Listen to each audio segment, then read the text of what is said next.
এইদিকে একটা রয়েছে, এটা আপনি বললেন বলে আমি দেখলাম, তা নাহলে আমি দেখিনি ব্যাপারটা।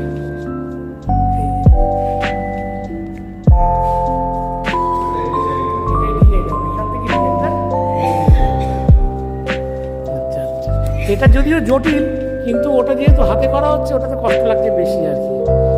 এই হচ্ছে পা। আর এটা হচ্ছে, এটা আরেকটা মেশিন।